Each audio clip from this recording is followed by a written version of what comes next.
नमस्कार लाडक्या बहिणींनो, आज तुमच्यासाठी एक आनंदाची आणि दिलासादायक बातमी घेऊन आलो आहोत. अनेक महिला ज्या 24व्या हप्त्याची आतुरतेने वाट पाहत होत्या, त्या हप्त्याचे पैसे काही लाभार्थ्यांच्या बँक खात्यात जमा होण्यास सुरुवात झाल्याची माहिती समोर येत आहे. जर तुमच्या खात्यात अजून पैसे आले नसतील तर अजिबात घाबरू नका. या व्हिडिओमध्ये आपण जाणून घेणार आहोत की पैसे कोणाला मिळत आहेत, कोणाला अजून थोडी वाट पाहावी लागेल, कोणत्या कारणामुळे काहींना हप्ता उशिरा मिळू शकतो आणि तुमचे खाते कसे तपासायचे. चला तर मग सुरुवात करूया. सर्वप्रथम महत्त्वाची माहिती म्हणजे आज काही लाभार्थी महिलांच्या मोबाईलवर बँकेचे 1500 रुपये जमा झाल्याचे SMS येण्यास सुरुवात झाल्याचे अनेक ठिकाणांहून सांगितले जात आहे. काही महिलांनी त्यांच्या खात्यात रक्कम जमा झाल्याचे स्क्रीनशॉटही सोशल मीडियावर शेअर केले आहेत. याचा अर्थ असा की हप्ता वितरणाची प्रक्रिया सुरू झाली आहे. मात्र सर्वांच्या खात्यात एकाच वेळी पैसे जमा होत नाहीत.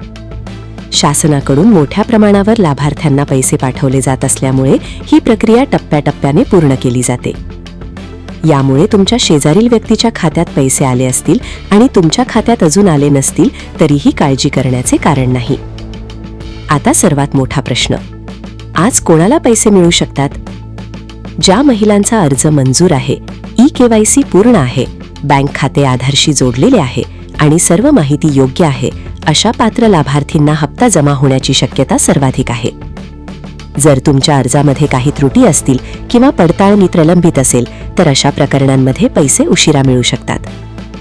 आता अनेक बहिणी विचारतात, माझ्या खात्यात अजून पैसे आले नाहीत, मग काय करायचं? याचे उत्तर अगदी सोपे आहे. घाई करू नका. दिवसातून वेळोवेळी तुमचे बँक खाते तपासा, SMS तपासा. नेट बँकिंग किंवा मोबाईल बँकिंग वापरत असाल तर बॅलन्स तपासून घ्या. कारण अनेक वेळा एका दिवसात वेगवेगळ्या टप्प्यांमध्ये पैसे जमा केले जातात. राज्यातील लाभार्थ्यांची संख्या खूप मोठी असल्यामुळे सर्व खात्यांमध्ये एकाच मिनिटाला रक्कम जमा होणे शक्य नसते. म्हणून तुमच्या खात्यात दुपारी, संध्याकाळी किंवा पुढील दिवशी देखील रक्कम जमा होऊ शकते. काही ठिकाणांहून पुणे, मुंबई, ठाणे, रायगड, नाशिक, नागपूर, छत्रपती संभाजीनगर, सांगली, सोलापूर अशा विविध जिल्ह्यांमधील लाभार्थींना पैसे मिळाल्याचे संदेश येत आहेत. मात्र याचा अर्थ त्या जिल्ह्यातील सर्व महिलांना पैसे मिळाले असा होत नाही. प्रत्येक जिल्ह्यात टप्प्याटप्प्यानेच वितरण सुरू असते. म्हणून कोणत्याही अफवांवर विश्वास ठेवू नका. जर तुमचा अर्ज मंजूर असेल आणि सर्व कागदपत्रे योग्य असतील तर संयम ठेवा. आणखी एक महत्त्वाची गोष्ट, जर तुमच्या मोबाईलवर SMS आला नसेल तरीही बँक खात्यात पैसे जमा झाले असण्याची शक्यता असते.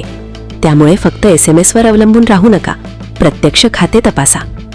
आता तुम्हीही आम्हाला कमेंट करून नक्की सांगा, तुमचा जिल्हा कोणता, तुमच्या खात्यात 1500 रुपये जमा झाले का, पैसे कोणत्या वेळी आले?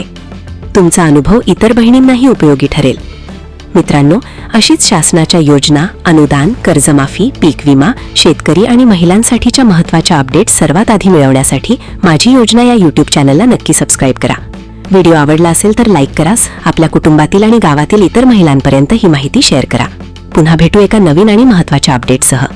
धन्यवाद. जय हिंद, जय महाराष्ट्र.